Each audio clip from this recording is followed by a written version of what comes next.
So I want to be upfront that this is mainly speculative. I know a lot of people in the comment section keep stinging me that you don't know this. I'm admitting this is a lot we don't know, but still it's worth asking these questions.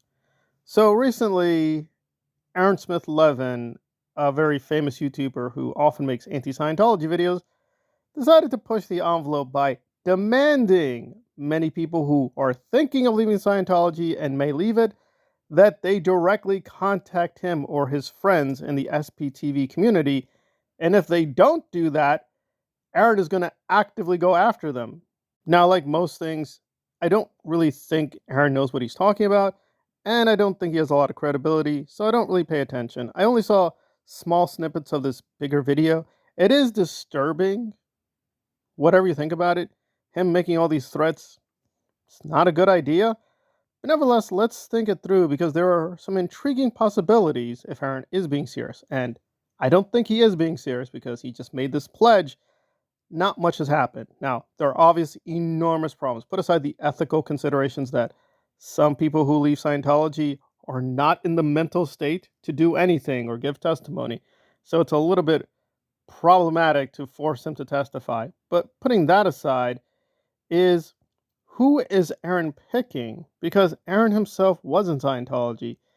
Has he gone to the FBI or the police? Maybe, maybe not. What about his friends, Serge and Nora? They've admitted that they have, quote, committed crimes by their own standard, right? Serge was auditing for money, and he audited children, and he made a lot of money from a rich Scientologist. And Nora admits that she was spying on children and brainwashing the families of all these celebrities when she was active in the Sea Org. So it's a lot of question marks about where they're placing the guilt and the blame. But now let's get to the really juicy part where Chris Shelton shared his history of Aaron and his wife. Now, I want to be clear. I think for the most part, we're very, very sorry where Heather is in her situation. However, that's her family life. This is getting to the issue of crimes, and this is a little bit more tricky. So Chris is just stating the obvious that Heather was fairly highly placed in Scientology. She was technically above Aaron.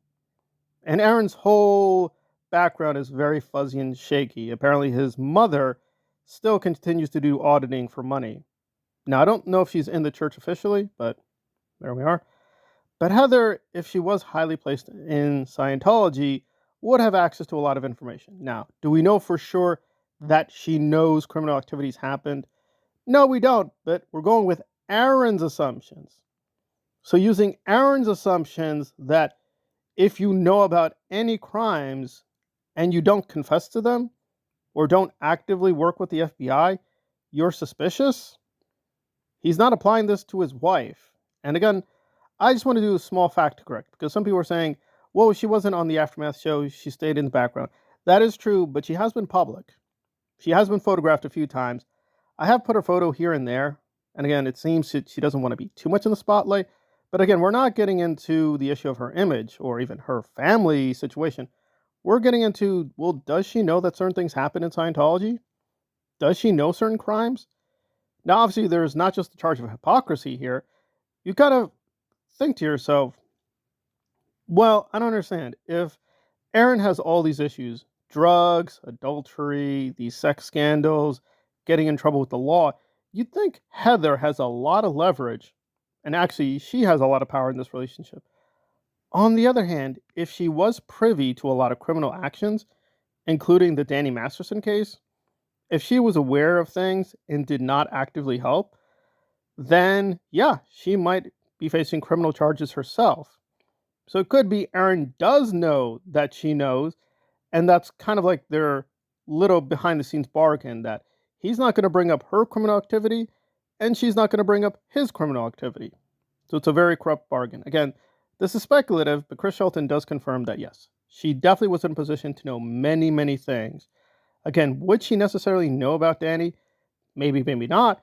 But under Aaron's assumptions, she would know, and if she does know, then she's guilty of many crimes.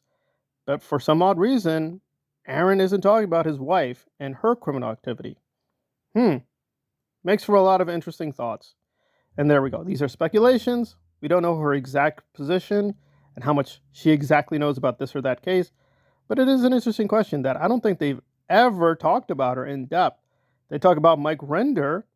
They're attacking Claire Headley. Mark Headley. You go through the list. Amy. They're willing to talk about those people. But Aaron's wife? Just don't talk about her. But why not? I don't know.